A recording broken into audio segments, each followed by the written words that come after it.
The greatest battle in the world is on the eve of breaking.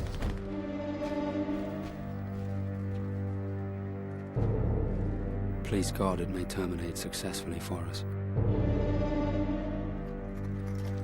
We were told it would be a walkover. Of course, we might expect to be sniped at by a stray German, naturally.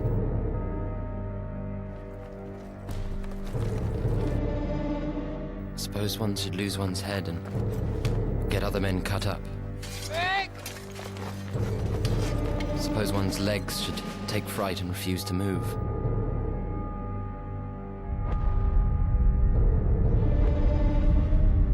On the morning of July the 1st, 1916, 120,000 British soldiers, most of whom are volunteers, prepare to fight the greatest battle of the First World War. This is the story of one of the bloodiest days in the history of warfare. Modern weapons made killing possible on a shocking scale. 20,000 soldiers killed in a single day of fighting.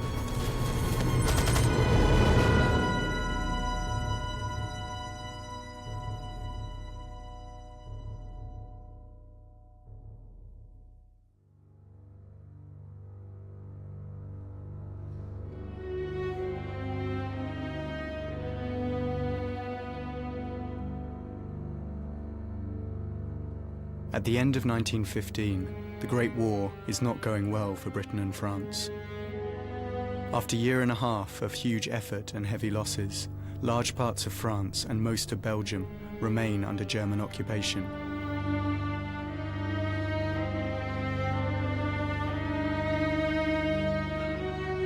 Both sides have dug in, and a line of trenches stretches from the Channel to Switzerland.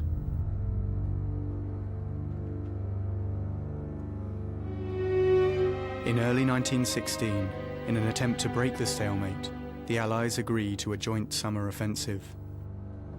The area they choose to launch this attack is a 26-mile section of the Western Front in northern France by the River Somme.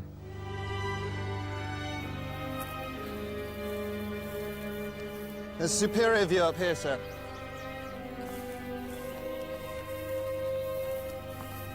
This is more like it. It's very good drainage, sir. No more sitting in the mud in Flanders. The man in charge of Britain's part in the summer campaign is the newly promoted commander of the Fourth Army, General Sir Henry Rawlinson. It is capital country in which to undertake an offensive.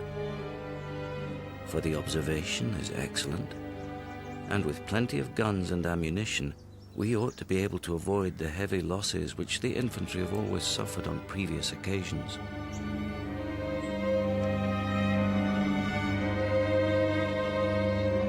The British and German trenches are divided by an 18-mile-long strip of no man's land, running from the village of Serre in the north to the River Somme in the south. Rawlinson's objective is to drive the Germans from their trenches and liberate the territory they have held for the last year and a half.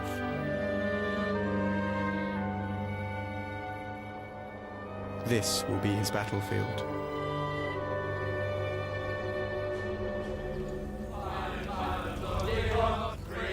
Under Rawlinson's command is a brand new army. The Fourth Army is made up largely of civilians who had volunteered 18 months ago at the outbreak of war. Typical of this new army are the 22nd Manchester Battalion. They arrived in France in February 1916. Captain Charlie May is an aspiring author with a wife and baby daughter back in England. He kept a diary of his time on the Somme. We go because it is right and proper, we should. One is supposed to have, as a soldier going into action, no other desire than some high-souled ambition to do or die for his country. Reality, I'm afraid, falls far short. In the same battalion was Sergeant Richard H. Tawney. A Christian socialist, he opposed war, but had volunteered after Germany invaded Belgium, turning down an officer's commission to serve in the ranks. hatred of the enemy is not common, I think, among those who are here. For how can you do your duty as a soldier if you hate him? To kill in hatred would be murder. I don't think we're murderers. Just executioners. What do you think they'll call the battle, Sarge? I don't know. The Epval, perhaps. Or the Battle of Mametz. Call it anything. It takes two sides to make a battle.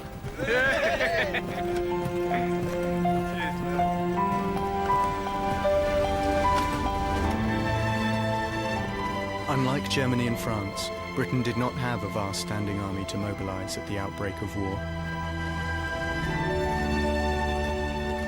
Minister for War Lord Kitchener realized Britain needed a much bigger army if she was to influence the war in Europe. He appealed for 100,000 volunteers.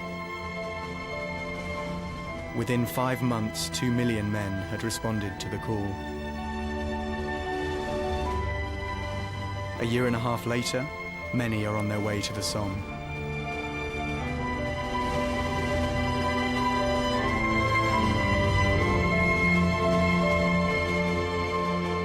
Like thousands of others, Cyril Jose lied about his age to enlist. He volunteered to the 2nd Devonshire Battalion when he was just 15. He regularly writes to his mother and sisters Ivy and Myrtle, back home in Cornwall. That's my sister, and that's my mum.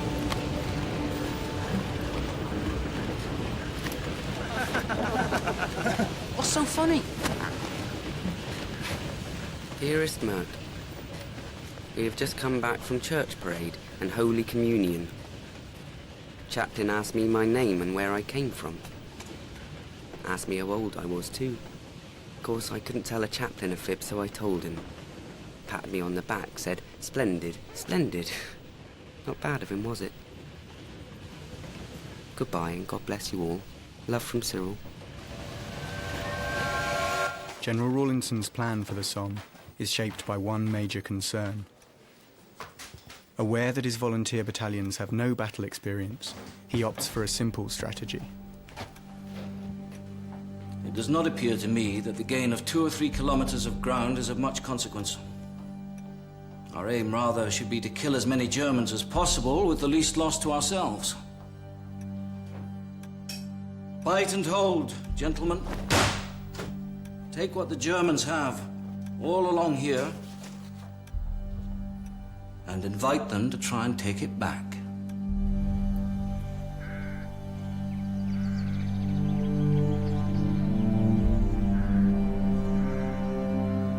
The German army had arrived on the Somme in September 1914 and dug its first trench.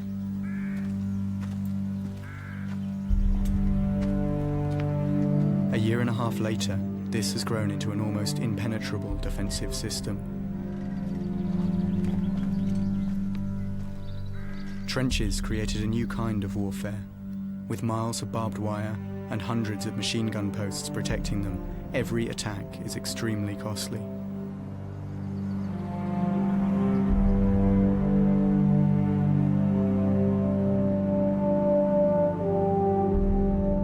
Rawlinson's strategy to counter the Germans' defences is simple.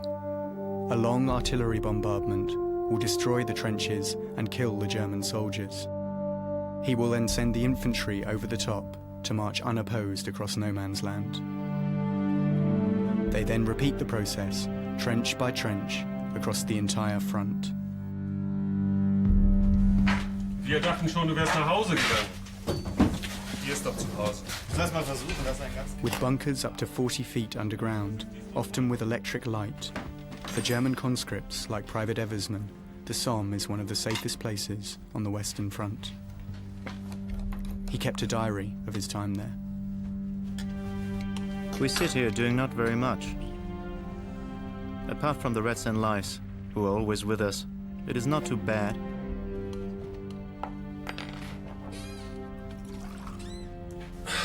Riech doch mal. Das hast du doch nicht selber gefüllt, oder? Du bist der Abschaum der deutschen Armee. Prost! Möge uns Verdun erspart bleiben. Für immer. Und darauf, dass die Preußen nicht hierher kommen und uns den ganzen Spaß verderben.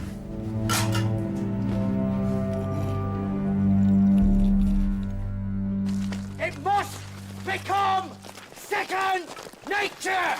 Stick him! Rawlinson's volunteer army lack the German army's battle experience. To make up for this, they go through intense training.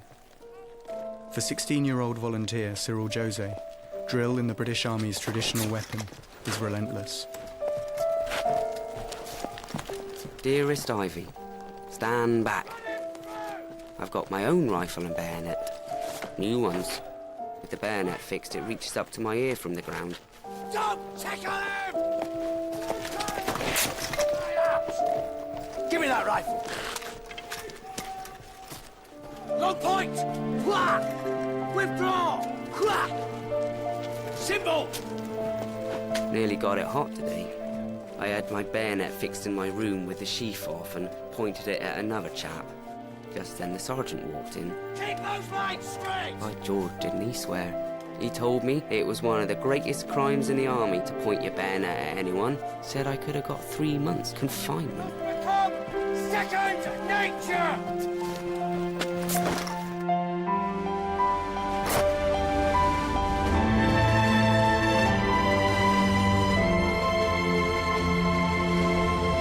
With 6 weeks to go before the attack, the previously quiet Somme sector is undergoing a transformation.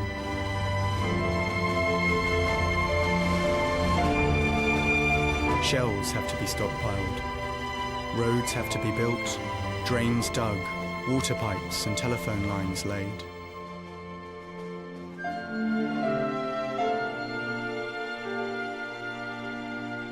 Like many other battalions destined for the big push, the Manchesters provide the labour for this huge task.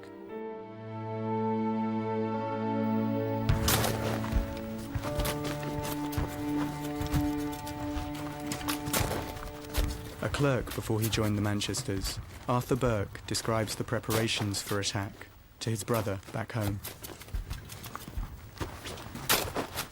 My dear Reg, now here's the excitement. We're digging a trench in front of our own line. Now you know what that means. A shiver came down our backs when we knew we were for it. I don't know why we're fighting for this solemn place. If it were mine, I'd give it to them, save all the fuss.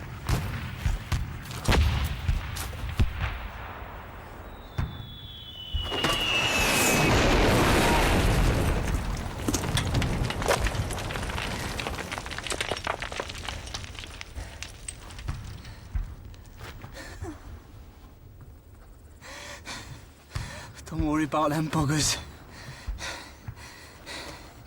If the name's on it, it's got it.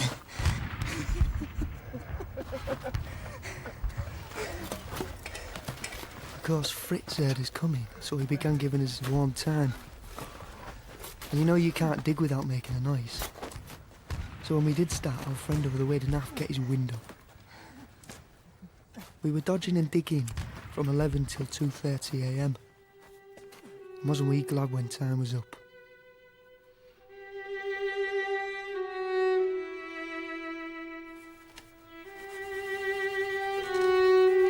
We've been in the line since Tuesday, doing 6 days in the firing line and 4 days in reserve. This last time has been a bugger.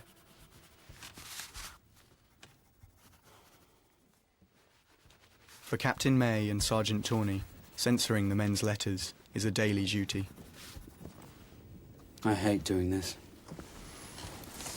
It's amazing what you discover, though, isn't it? About the men, I mean.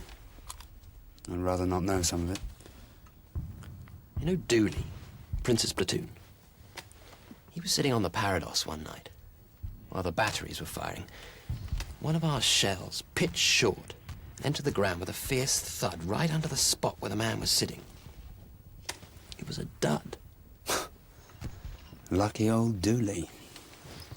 God bless the fool who made that shell, he said. Never even troubled to change his position.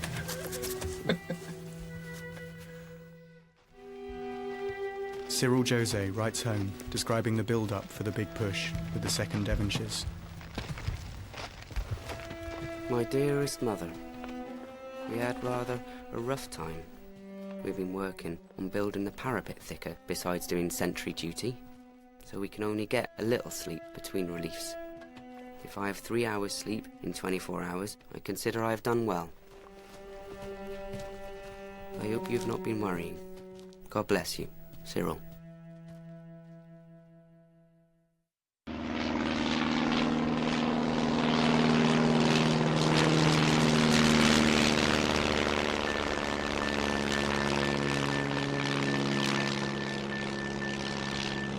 The increased Allied activity on the Somme is soon noticed by the Germans, who respond by reinforcing their defences. When Rawlinson receives reports of this, he demands to see what the Germans are up to for himself.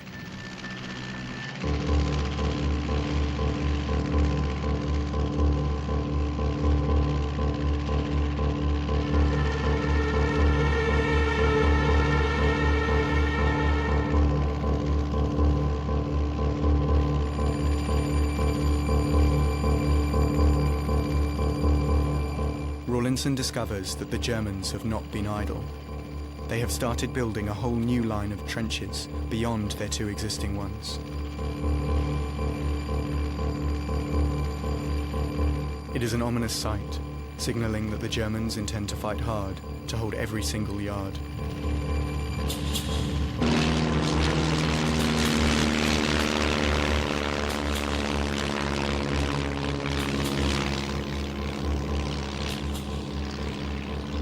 Keine Zeit, um Sehenswürdigkeiten zu besichtigen! Fertig? To defend their well-developed trench system, the Germans had a powerful weapon, the machine gun. Strategically placed all along the front line, the machine gun posts are heavily protected and are manned by expertly trained crews. One well-positioned gun can lay down a hail of bullets over a distance of 3,000 yards. Lieutenant Franz Cassel and his unit, like all others along the Somme, are now in a state of high alert. Besser. Also, das Ganze nochmal. The British preparations for the offensive involve a massive logistical challenge. 400,000 men and 100,000 horses have to be moved and billeted. But the key to Rawlinson's plan will be the bombardment, set to be the biggest in British military history. Over 1.5 million shells are stockpiled, more than they have fired in the past 12 months of the war. General Rawlinson is under no illusion about the challenge facing his inexperienced army. Nevertheless, he remains convinced that with the right amount of guns and ammunition, he can destroy the German defences and avoid heavy British casualties.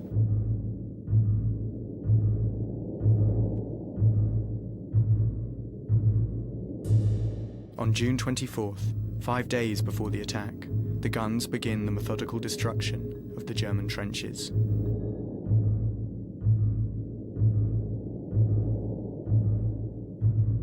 It's the biggest bombardment the British Army has ever mounted. Day and night, the barrage never stops. Forced to take shelter in their underground bunkers, the Germans wait for the barrage to lift.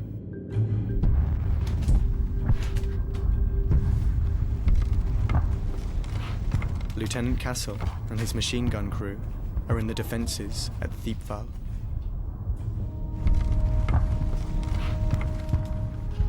We were exhausted and slept as much as one could. The noise of the barrage was so constant, it prevented sleep for overtired people.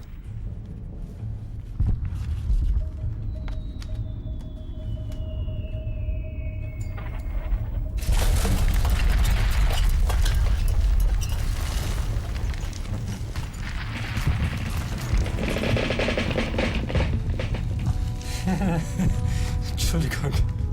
Habe ich das letzte Mal schon gelacht, als du das gemacht hast? Ich wollte dir noch eine zweite Chance geben. Gib mir noch eine dritte Chance und ich hau dir eins in die Fresse. Jetzt hört endlich auf zu ratschen. Dan schik ik bij de wachtdienst.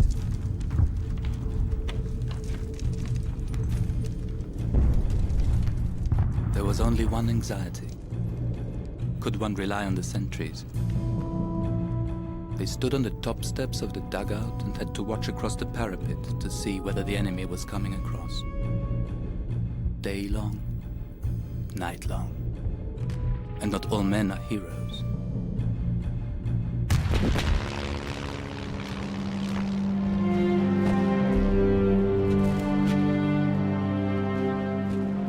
As the Allied bombardment enters its third day, British aerial reconnaissance reports the apparent destruction of the German front line.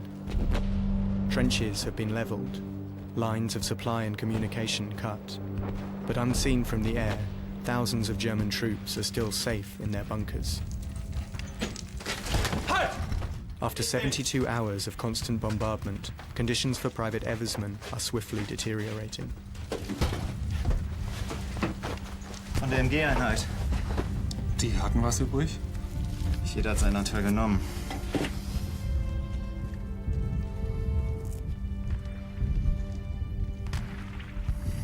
How long will it go on? In the last 12 hours, they estimate that 60,000 shells have fallen in our sector.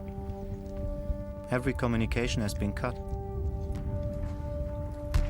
Sag mal, gibt's Neuigkeiten aus dem hinteren Front? Nichts.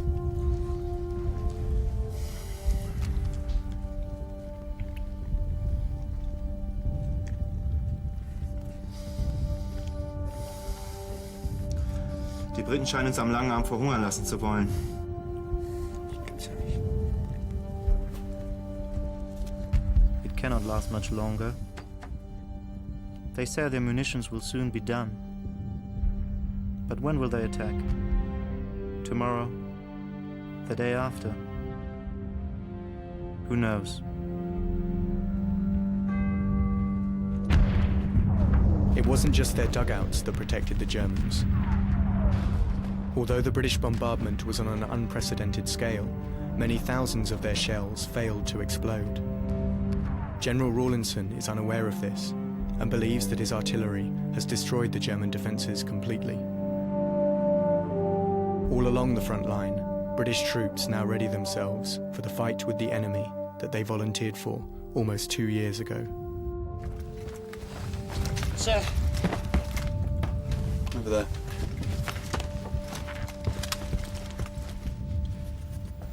Captain Charlie May, of the 22nd Manchesters, records the final countdown to attack. More orders.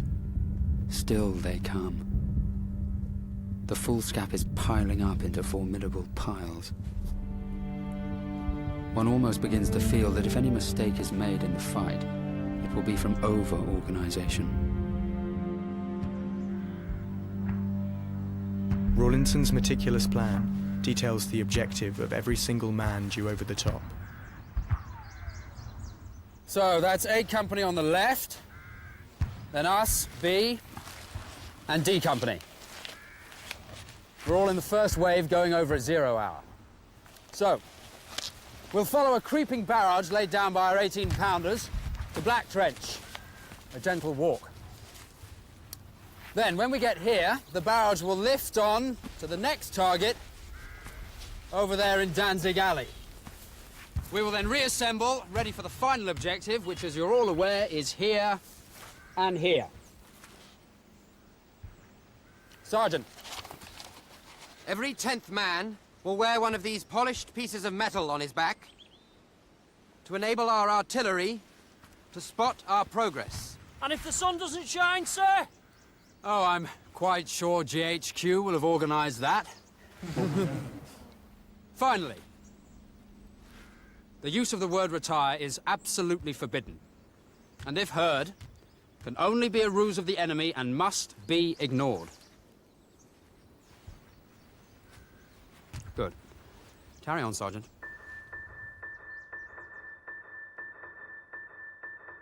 Captain Charlie May and the 250 men of B Company are to attack from trenches 150 yards away from the German lines at Mametz.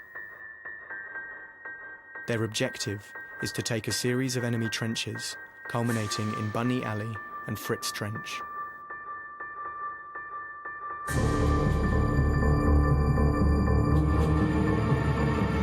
Then, just one day before the attack is due to start, heavy showers and low cloud descend on the Somme. With poor visibility hampering his artillery, Rawlinson decides to postpone the attack 48 hours until July the 1st. While the guns continue to bombard the German lines, 120,000 men, poised for attack, are ordered to wait. Come on, men. Come on, then, rockets. Come on. Oh, yes. How's that? Roll that one like a Yorkshireman. And so here we still are, with speculation rife and rumours bright and rumours grave, twiddling our thumbs and wondering. This one's for you, Andrews. Okie dokie, Thomas. Come along. All dressed up and nowhere to go.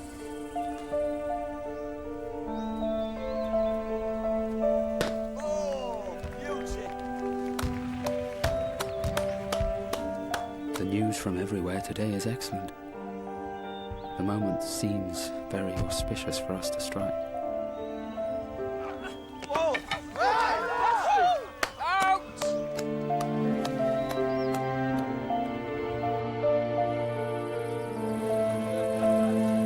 On the eve of battle, the 22nd Manchesters finally leave their billets and move up to the front line. Wait for the camera, lads.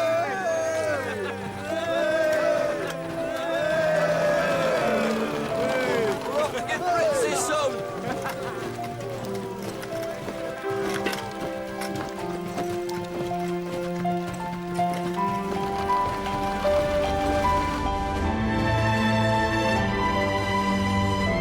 Aside from their standard equipment, men carry 250 rounds of ammunition, 2 Mills bombs, a waterproof sheet, sandbag, field dressing, emergency ration, including biscuit, smoke helmet, wire cutters, pick and shovel, with the heaviest tools carried by the strongest men. Others carry barbed wire, fence posts, field telephones, even carrier pigeons. Such is the confidence in the artillery bombardment, the men carry everything they need to take and hold the German trenches.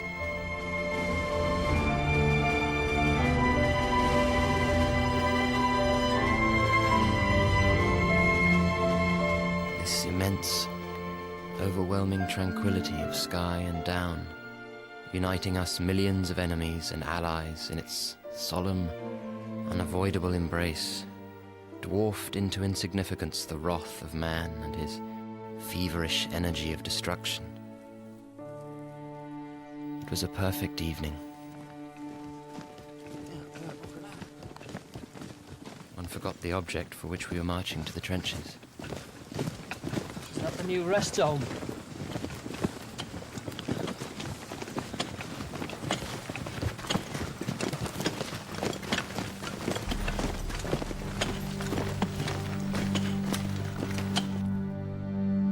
On the day before the attack, a culture of optimism runs from high command all the way down through the ranks.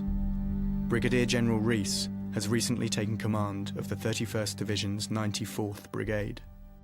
You are about to fight in one of the greatest battles of the world. And in the most just cause.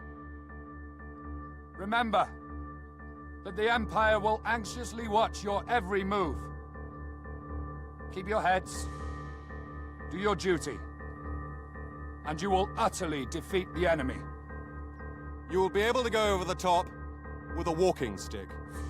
Rifles, you will not need.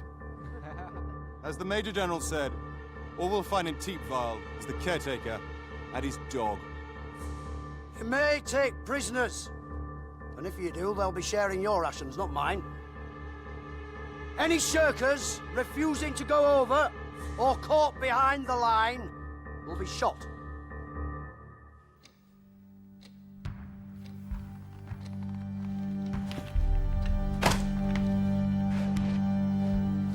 Despite the faith General Rawlinson has in his artillery, he is also prepared for heavy casualties. He orders that 18 ambulance trains be standing by to evacuate the wounded.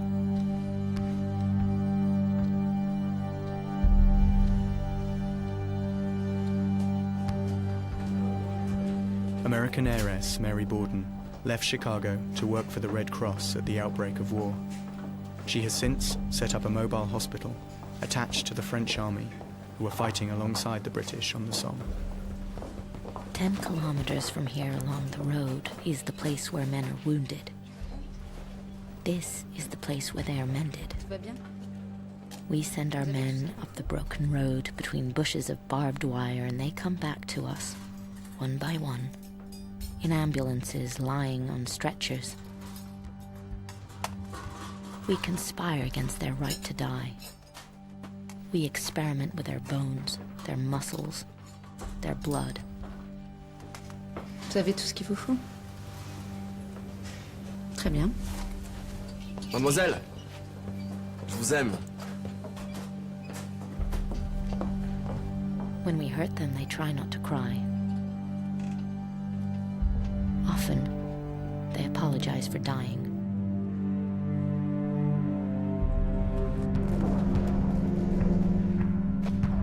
On the eve of battle, 120,000 men squeeze into the British frontline trenches. The artillery barrage will continue until the very moment they are scheduled to attack, 7:30 a.m., 0 hour.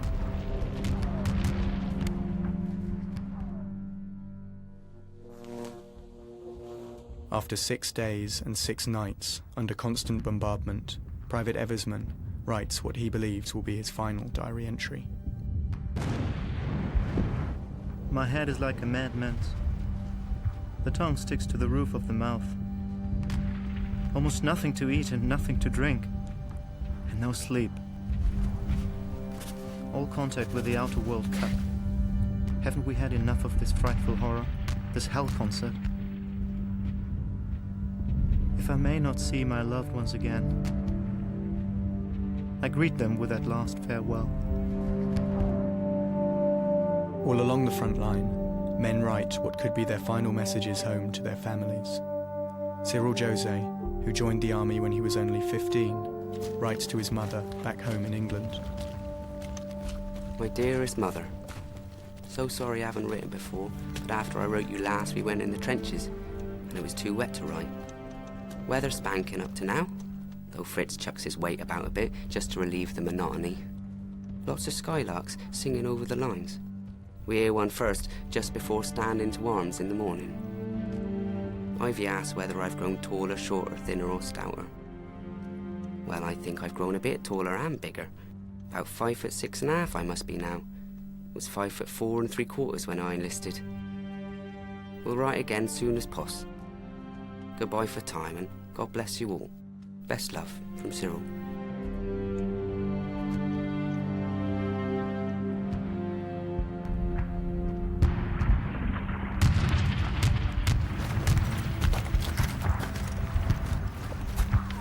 At midnight, Sergeant Tawney and the Manchesters have yet to reach their positions in the front line.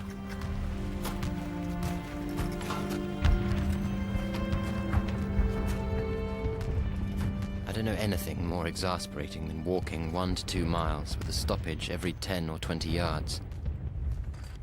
Especially when you're one of a long string of tired men and have a rifle and other traps hitched to you.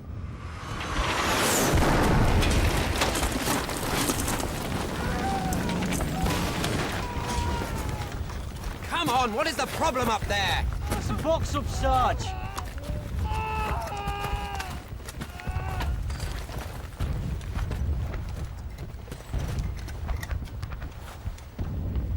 You and you, get these men shifted.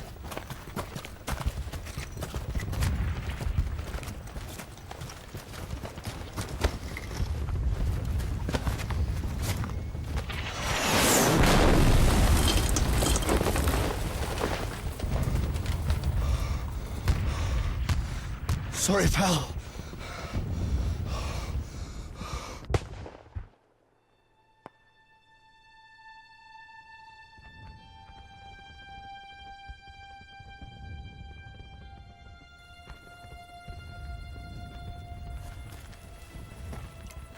It is early in the morning when the Manchesters finally reach their positions for the attack.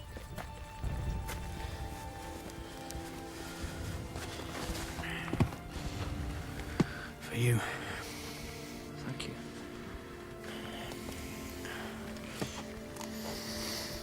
The orders have come down. 0 hour 7:30.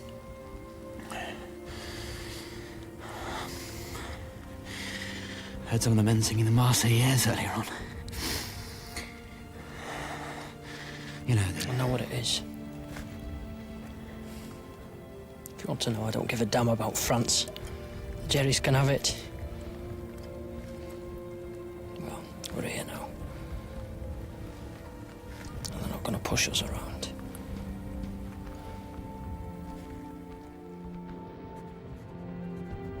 Like many, Captain Charlie May considers the possibility he might not survive the coming battle.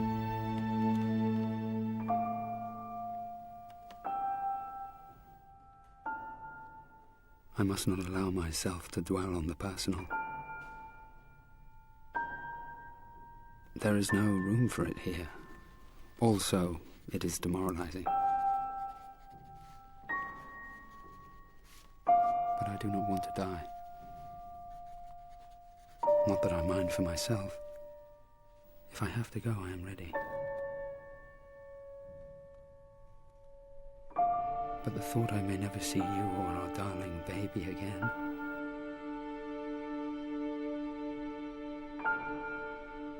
turns my bowels to water.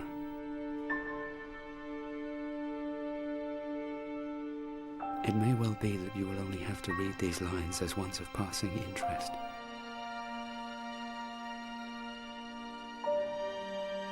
On the other hand,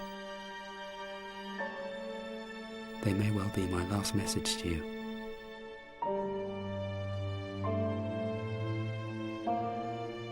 Know through all of your life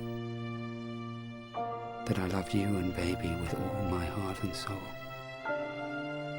That you two sweet things were just all the world to me.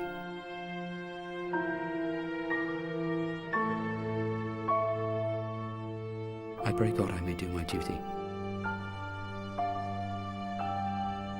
For I know you would not have it otherwise.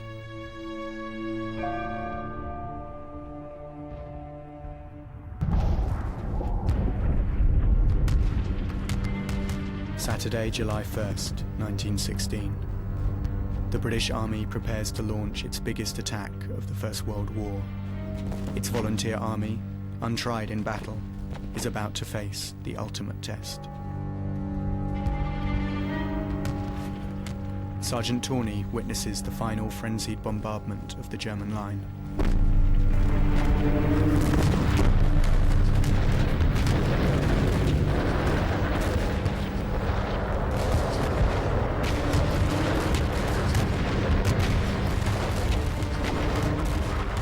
It was not a noise, but a symphony. It did not move, it hung over us. It was as though the air were full of a vast and agonized passion, bursting into groans and sighs. One had only to lift one's eyes to be appalled by the writhing of the tormented elements above.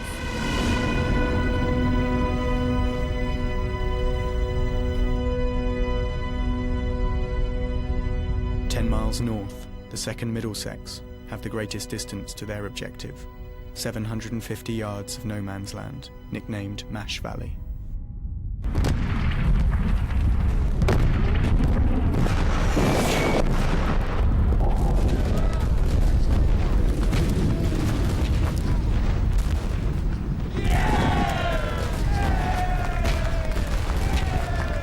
Second Lieutenant Alfred Bundy arrived in France only 3 weeks ago.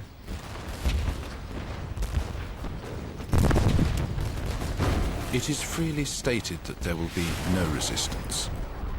Our drum fire has been going on for days, and the German lines appear to be pulverized. Surely nothing can live there. Lieutenant! Those men up there, get them down! It's a walkover, sir! It's nothing of the kind! Get them down now!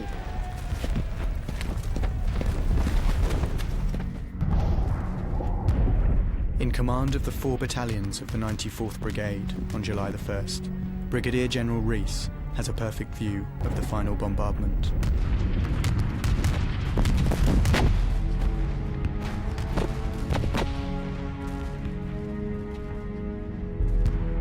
I stood on top to watch, and it was magnificent. The trenches in front of Serre changed shape and dissolved minute by minute under the terrific hail of steel. Watching, I began to believe in the great possibility of success. Inspired by the final barrage, optimism runs high throughout the British front line.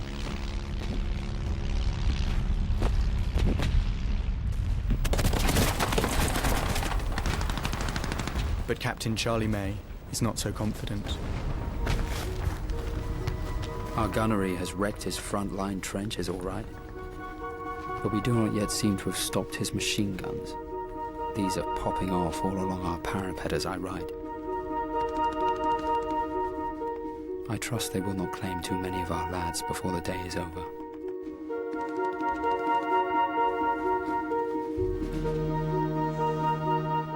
My dear Reg,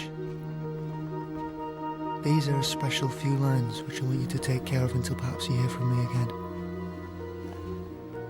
Everything at present is absolutely thumbs up. It's very cheerful. Still very bright and trusting to the best of luck.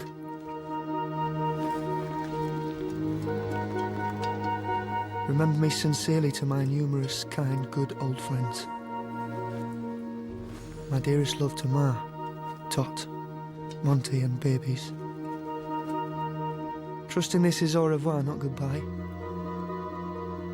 Your loving brother, Paddy.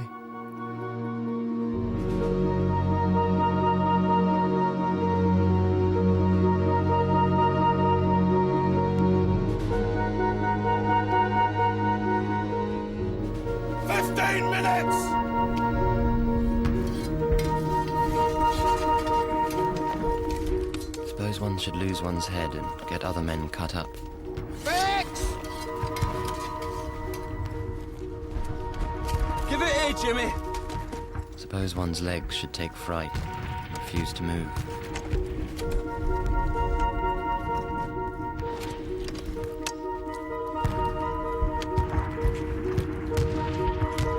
Undoubtedly man walks between precipices, and no one knows the rottenness in him until he cracks. And then it's too late. Harry, your watch, can I?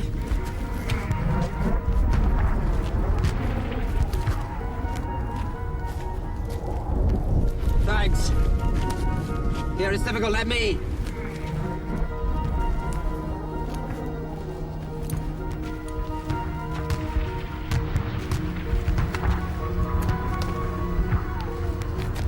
Good luck. See you in Danzig Alley.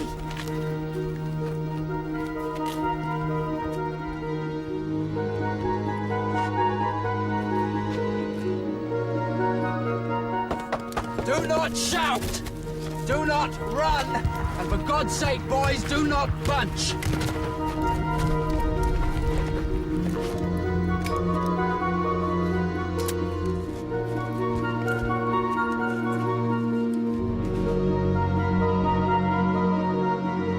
Dearest Ive, just time to write a few lines before the post goes. Suppose I'll get leave soon. Oh, these horrors of war. Well, goodbye for a time, Ive dear. Love to all, Cyril.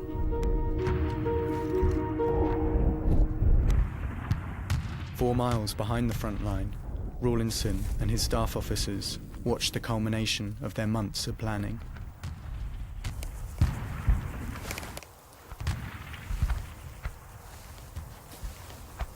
Now. Come on.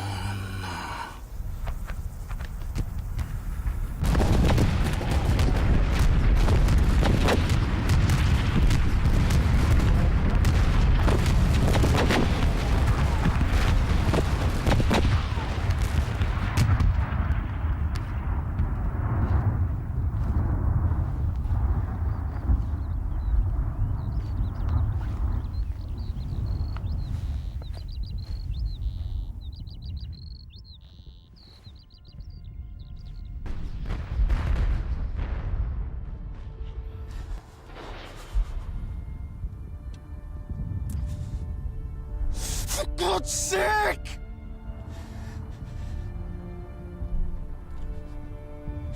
Get us going!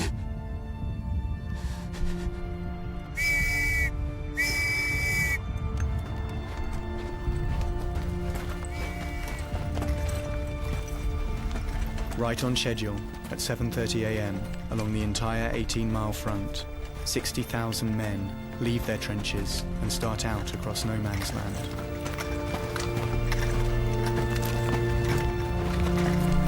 Stay with me, won't you? You'll see me, Jimmy, and we'll be fine. Will you be with me? Look, it's just a short walk. One end of Old Trafford to the other.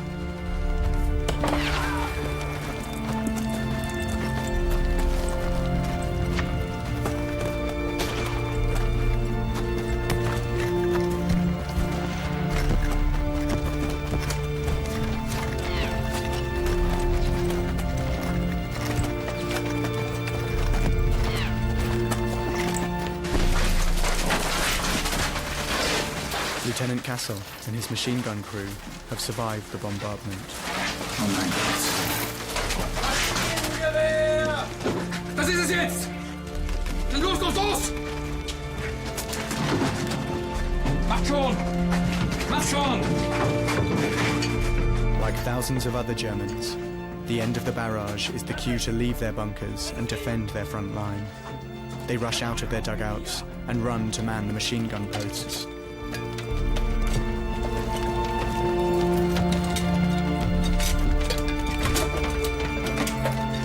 No, boys.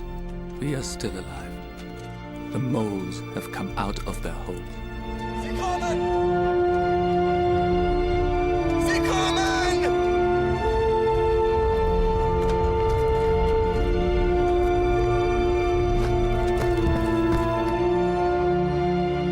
In the south of the battlefield, the 22nd Manchesters lead the attack on Mametz.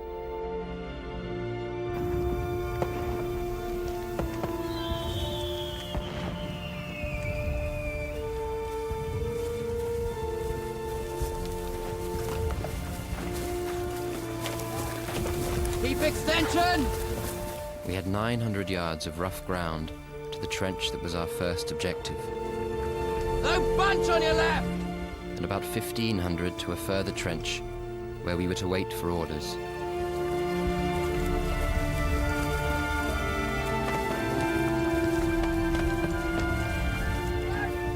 Our colonel had watched us mount the steps, and his last remarks were, "Isn't it wonderful?"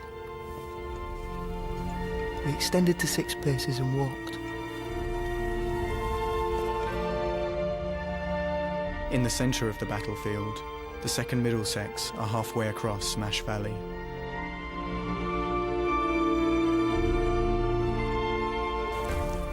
Don't bunch back there, keep formation! It is the first time Lieutenant Bundy has led a platoon in battle. My platoon continued to advance in good order until we had reached nearly halfway to the Boche front line. Steady, Middlesex!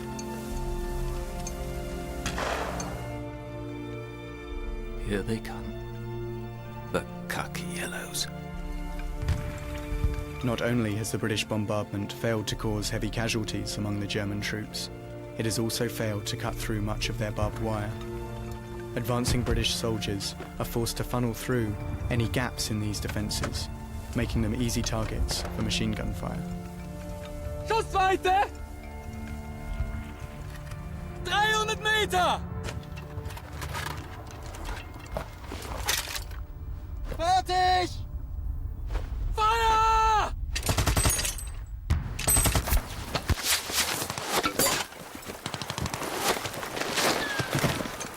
Down!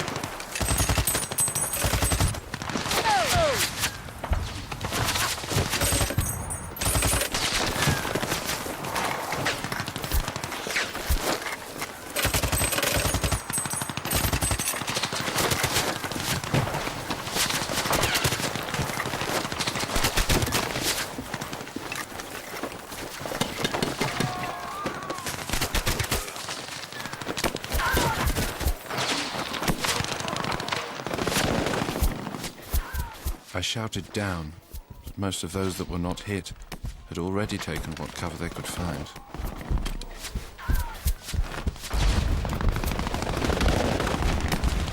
In all directions came pitiful groans and cries of pain.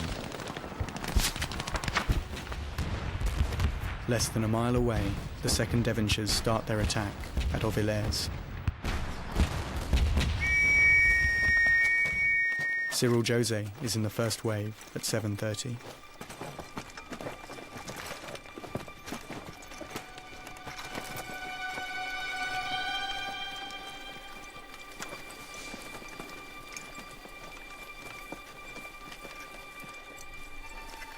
We went over with the feeling in us of the song, over the top, and never come back again.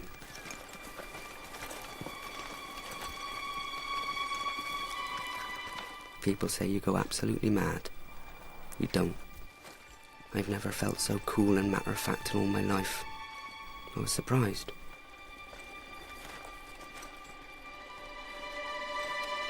From his dugout, Brigadier General Rees watches his brigade advance.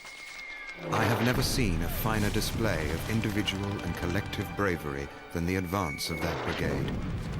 I never saw a man waver from the exact line prescribed for him.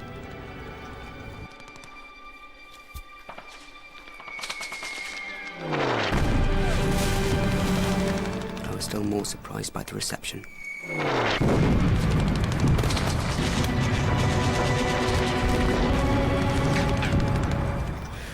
Of course, we might expect to be sniped at by a stray German, naturally.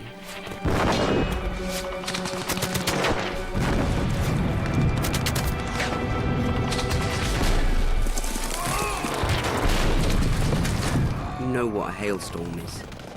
That's about the chance one stood of dodging the bullets, shrapnel, etc.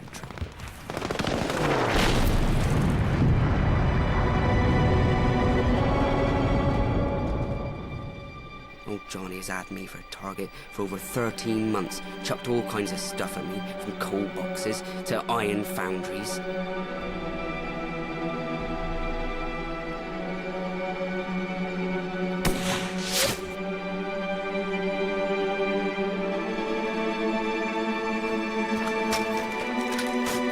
Then he only managed to put a bullet through my shoulder. Must have been that stray sniper.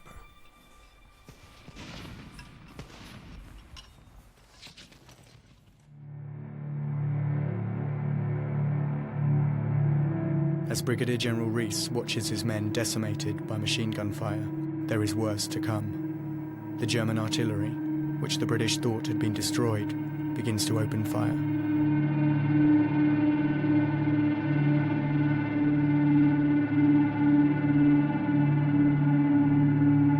It was the most frightful artillery display that I have seen up to that time. And in some ways, I think it was the heaviest barrage I have seen put down by the defense on any occasion.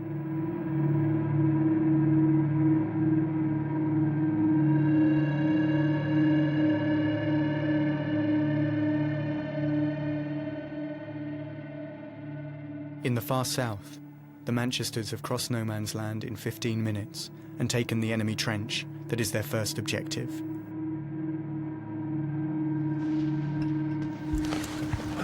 Stay sharp, you men. They have a further 3 trenches to take this morning.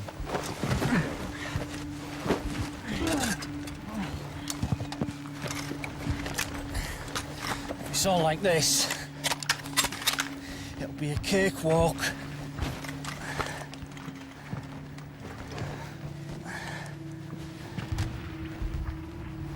I hate touching wounded men. Sarge? Moral cowardice, I suppose. I've seen him. Just you keep building that step. One hurts them so much, and there's so little to be done.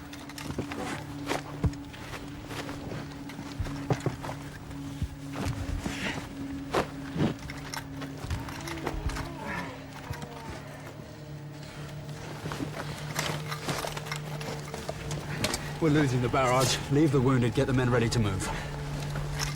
All right, lads, this is it.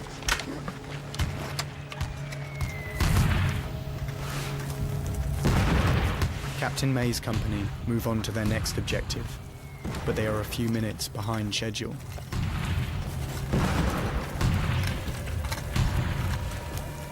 The artillery barrage covering their advance on Danzig Alley has already moved forward, giving the Germans time to man their defences.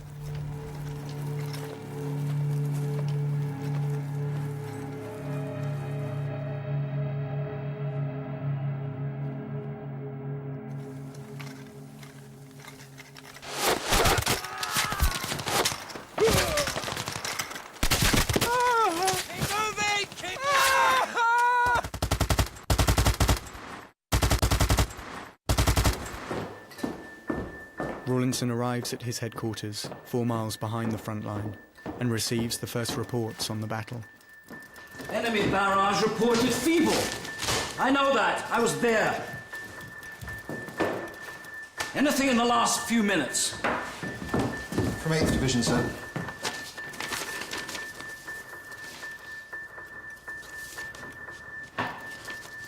Gentlemen, we've broken through the German line. The early reports reaching Rawlinson are positive. In reality, though, the attack is faltering along most of the British front. One significant breakthrough has been made, though, in the south of the battlefield, near Mametz. Get a firing position and keep that bloody Maxim's head down! For Christ's sake, leave him. Get in next to Sergeant Tawney. The Manchesters have taken their first objective, but are now coming under fierce German counterattacks. Get down!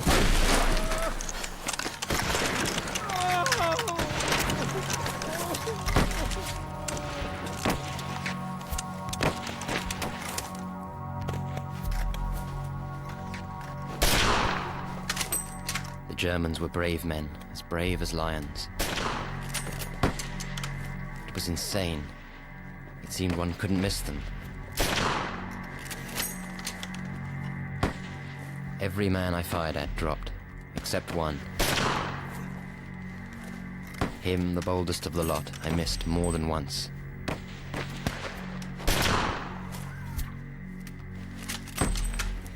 Not that I wanted to hurt him. It was missing I hated.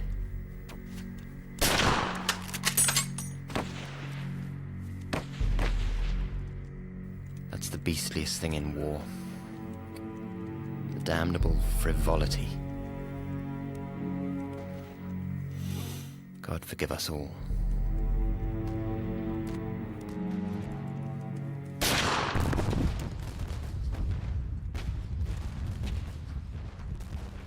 By 8:30, an hour into the attack, some 60,000 British soldiers have been sent into battle. Less than a third have achieved their objectives. In just 60 minutes, it is estimated that 30,000 have become casualties. That's 8 soldiers hit every single second. Half of the first wave are lying dead or wounded in no man's land.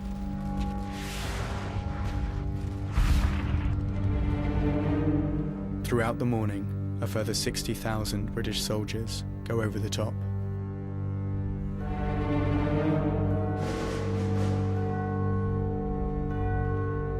They emerge from their trenches to face fierce German machine gun and artillery fire.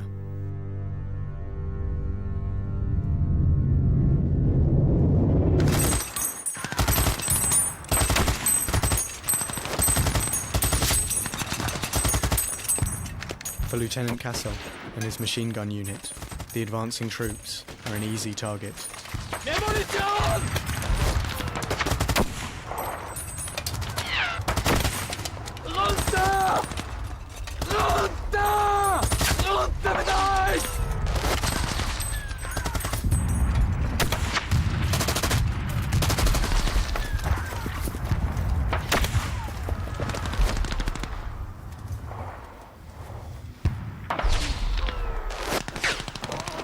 Second Lieutenant Alfred Bundy is still trapped in no man's land. Here, the bombardment has completely failed to destroy the German defences. Bundy's first experience of battle has been watching his platoon die. All right there. Where is it? German line. Which way? That way!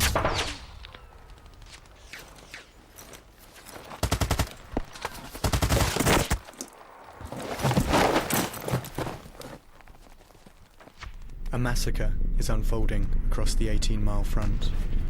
Brigadier General Rees has seen much of his brigade destroyed, and it is becoming clear that the attack here at Serre is going disastrously wrong. He now decides to go directly against Rawlinson's orders.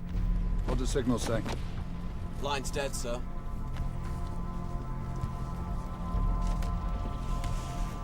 The second wave support gone up yet? The wildest reports were rife at this time. Messages were pouring in. An aeroplane reported that my men were in Serre. That is an ignorant joke. The only men we have in Serre must be prisoners. Where is the brigade reserve now? They're moving up to go over now, sir. Stop them. On no account must those men be allowed to leave their trenches. Sir? My two staff officers were considerably surprised when I stopped the advance. Do you hear? Yes, sir. It was their first experience of battle, and they had great difficulty in understanding that the whole brigade had been destroyed.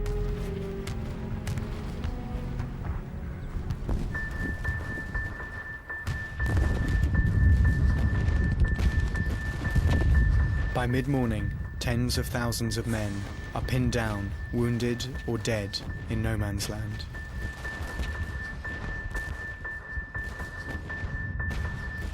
News that the attack is not going to plan has reached General Rawlinson at 4th Army headquarters. I think I understand. They can't both be right. Have we consolidated in Serre, or are we in retreat? The 31st is in Serre. I'd like to believe you, but at this moment I'm not sure I can. Message to Goff. Tell him the cavalry won't be moving before 1400.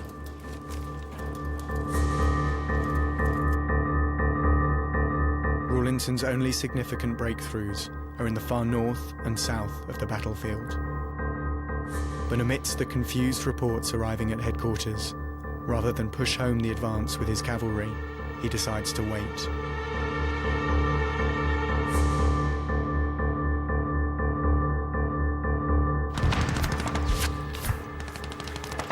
After their initial success, the Manchesters have been decimated by heavy German counterattacks. Captain May and Sergeant Tawney are in dire need of reinforcement. We've got about 20 men fit for something! Where the hell are A Company? Our right flank's in the air! They can't have just disappeared! I'll find them!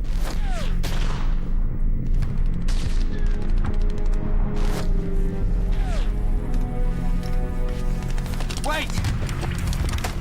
Your men! 3 rounds rapid fire now!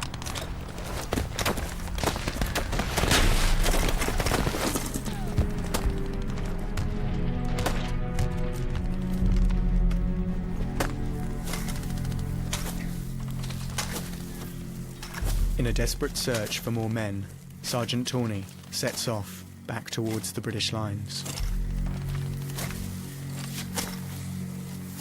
Of course, it was idiotic. If our company had lost half or more of its strength, why should A Company have fared any better? But there. I suppose the idea of death in mass takes a lot of hammering into one before one grasps it.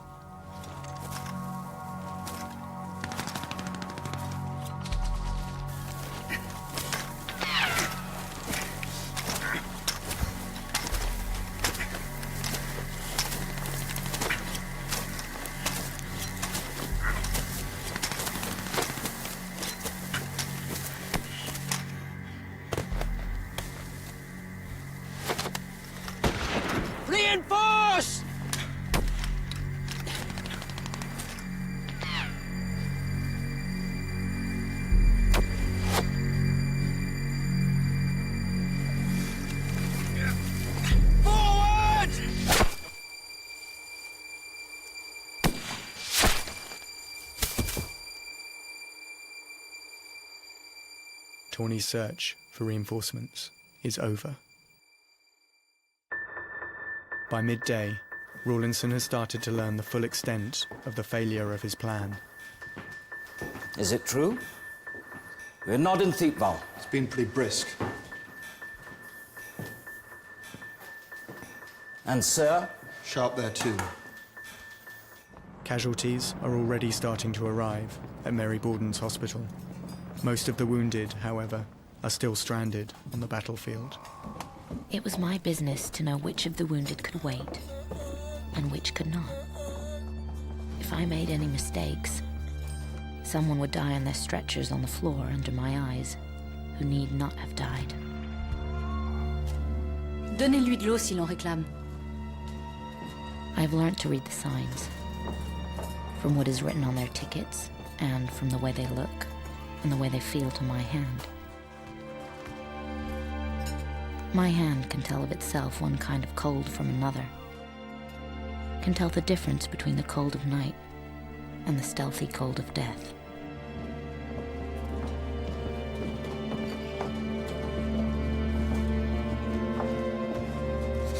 This is the second battlefield. The battle is going on over the helpless bodies of these men.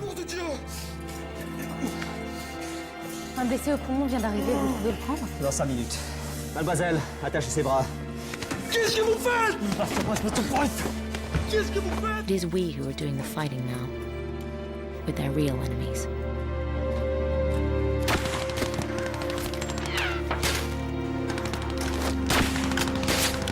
At noon, after 8 days underground, Private Eversman is still fighting hard to defend the German line.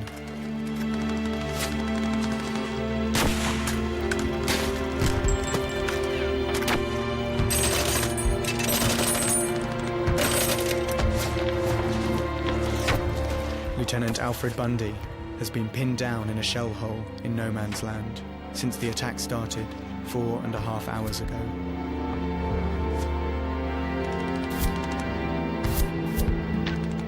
I occasionally attempted to move to my right and left, but bullets were forming an impenetrable barrier.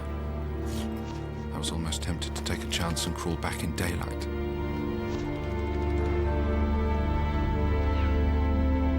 I was dreading the dark, for I thought I should lose my sense of direction in my distraught condition.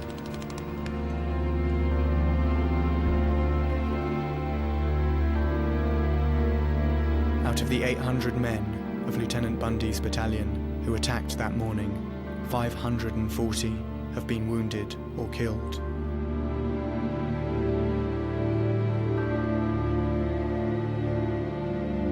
Across the whole battlefield, almost 60,000 British soldiers have become casualties.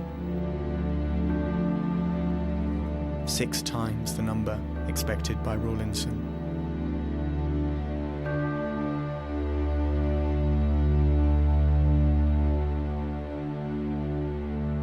Thousands of men are dying of their wounds in no man's land.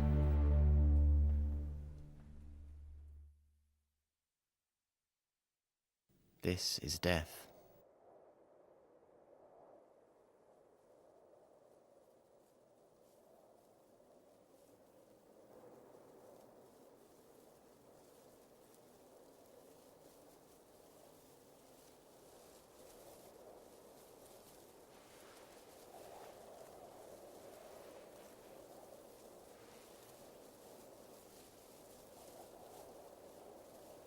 I don't know what most men feel like when they're wounded.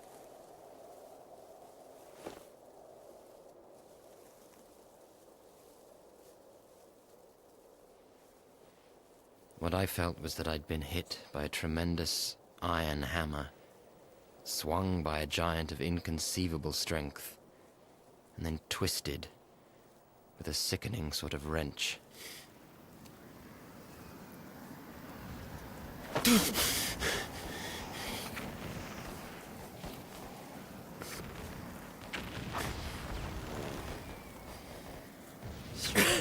Stretcher! Bear it! Of course, it was imbecile and cowardly. Stretcher bearers! They couldn't hear me. And if they could, they wouldn't have come. Stretcher bearers! It was asking them to commit suicide. But I'd lost my self-respect. Stretcher bearers! After more than 6 hours of fighting, the 22nd Manchesters have made it only 1,000 yards from their front line and have still not taken Danzig Alley. Captain Charlie May is unaware his friend Sergeant Tawney is lying wounded a few hundred yards away. Ready, lads! 1, 2, 3, come on!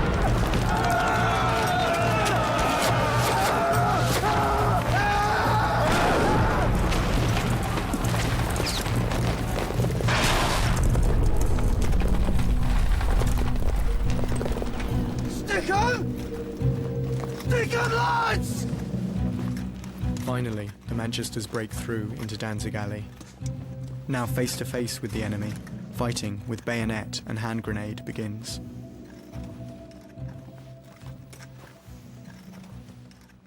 It was hell. We stuck the blighters and put them out of time.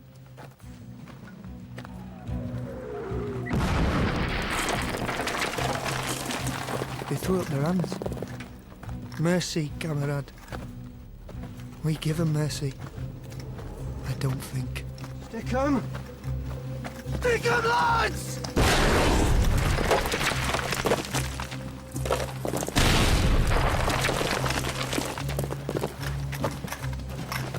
For Albert Andrews, his face-to-face meeting with the enemy is a moment of truth.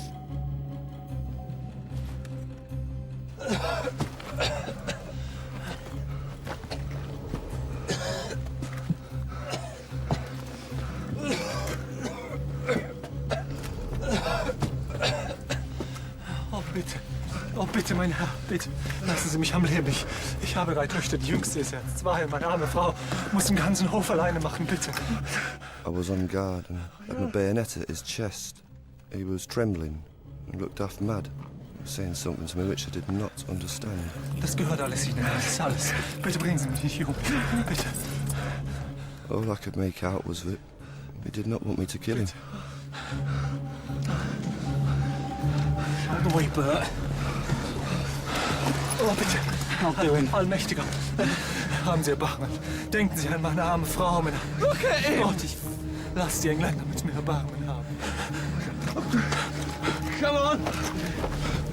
Go on! Get out of it! Go! Soft.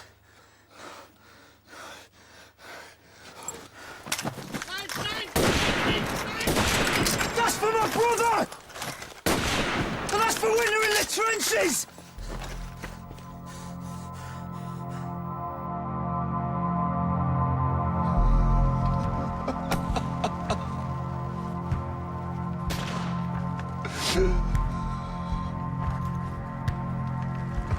That kind of thing was going on all along the line. No Germans being spared. Wounded were killed by us all.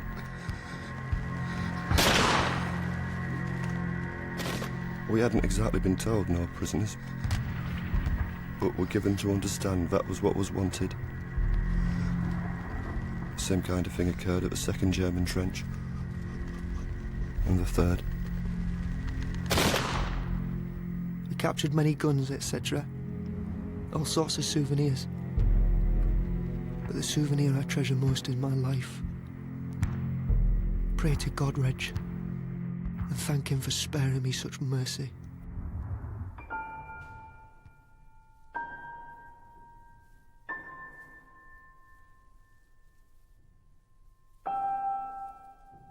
Captain Charlie May is not so blessed. His body is found outside Danzig Alley. No one saw him die. My darling, au revoir. Know through all your life that I loved you and baby with all my heart and soul. that you two sweet things were just all the world to me.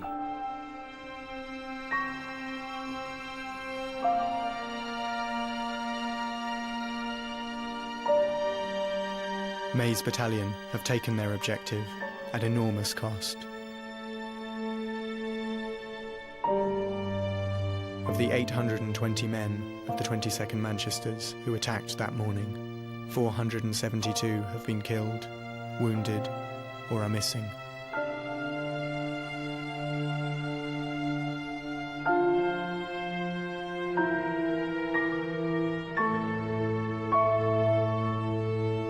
Despite the British breakthrough in the south by Mametz, along most of the 18-mile front, fierce German resistance has effectively destroyed the attack.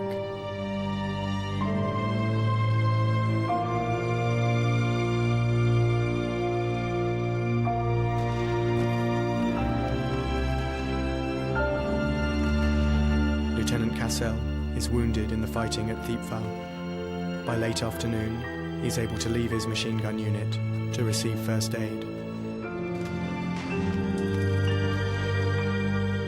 Another half hour, and it becomes clear that the attack has been repelled.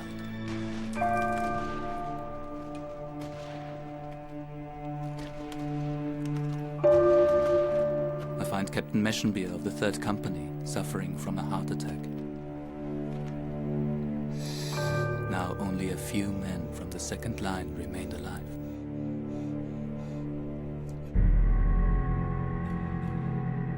It is not yet apparent that July the 1st has been the worst day in British military history. In his diary that evening, Rawlinson notes that there are 16,000 casualties. In fact, his army has lost many more.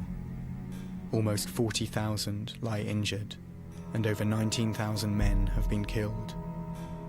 Rawlinson's offensive has been a murderous failure.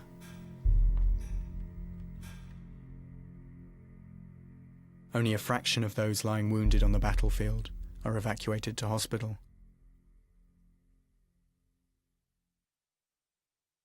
Thousands die in no man's land, of wounds which, if treated, would not be fatal.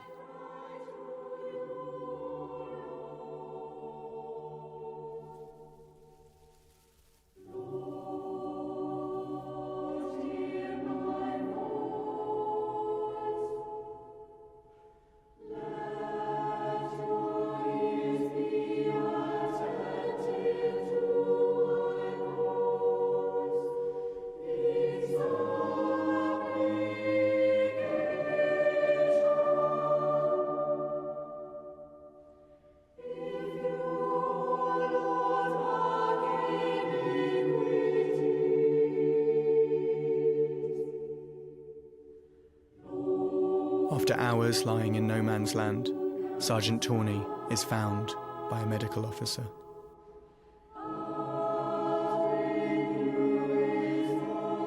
He can't have been more than 25, but his face seemed to shine with love and comprehension.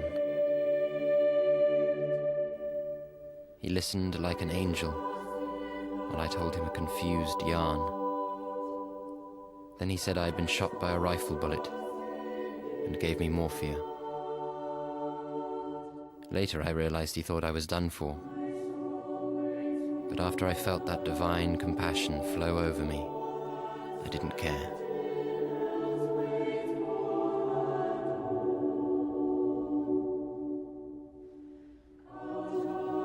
I was like a dog, kicked and bullied by everyone, that at last had found a master.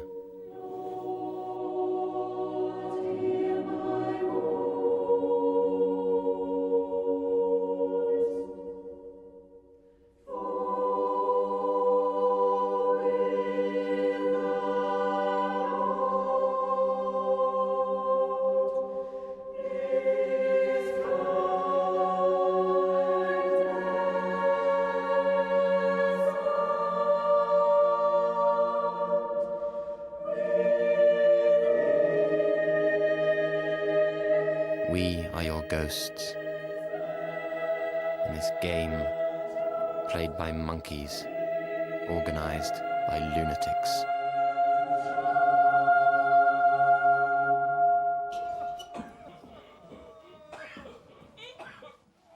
At Mary Borden's hospital, ambulances continue to bring wounded men from the battlefield.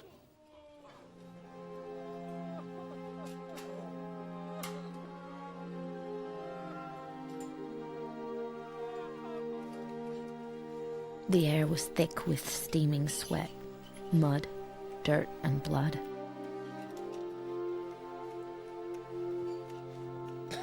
I'm not hungry. I'm not tired.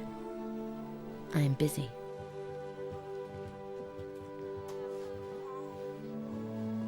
Mademoiselle, venez par ici. Je suis occupée. C'est vous qu'il lui faut. It is a scene in eternity, in some strange dream hell where I'm glad to be employed, where I belong. We are locked together, the wounded and I. C'est un Anglais? Qu'est-ce qu'il fait là? English? You're wounded in the stomach. You'll be fine. La morphine tant qu'il en faut.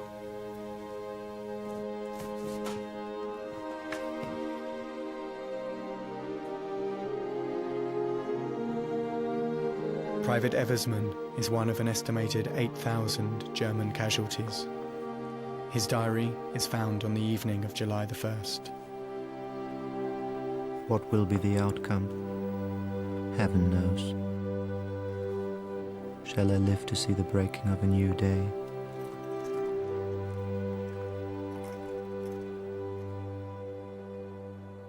For the Allied commanders, there is no question of abandoning the offensive. With many wounded still in no man's land, fighting resumes the very next morning on July the 2nd.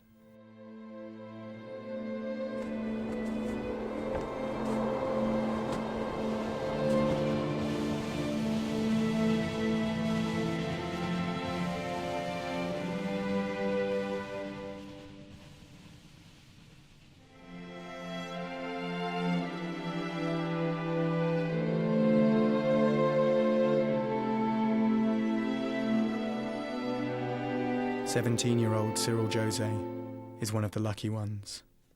Wounded in the first 5 minutes of the battle, he is evacuated to hospital and then back to England. My dearest Ive, I couldn't get back to our own lines until next morning. I didn't eat anything, but lived on pulling off dead men's water bottles.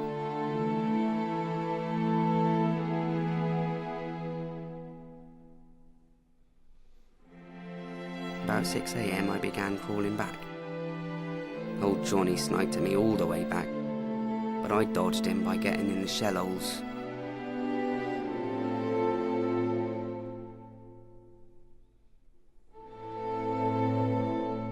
I heard of our battalion 27 answered roll call after the battle. So you can imagine, 27 out of 1,000 men. Thank you awfully for the postal order. Love to father, mother and Bert. Cyril."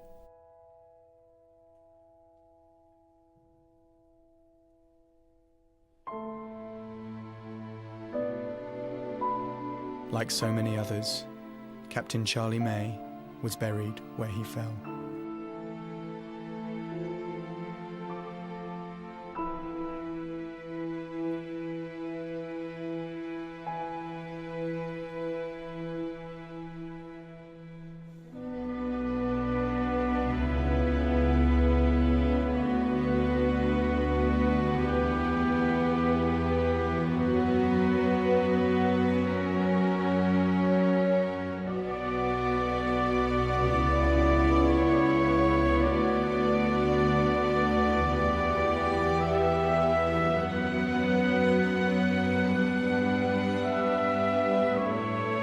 Over the following days, a shockwave travelled through the British Isles, as thousands of telegrams told mothers, wives and lovers that their men were not coming home.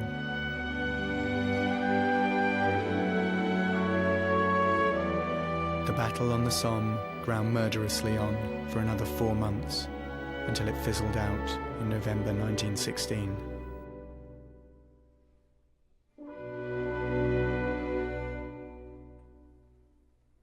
It ended on roughly the same ground on which it had begun. Both sides bled dry.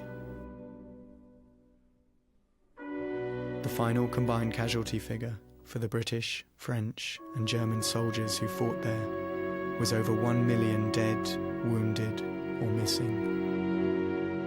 A meaningless carnage, this battle in the war that was supposed to end all wars was in fact only the beginning of the bloodiest century in history.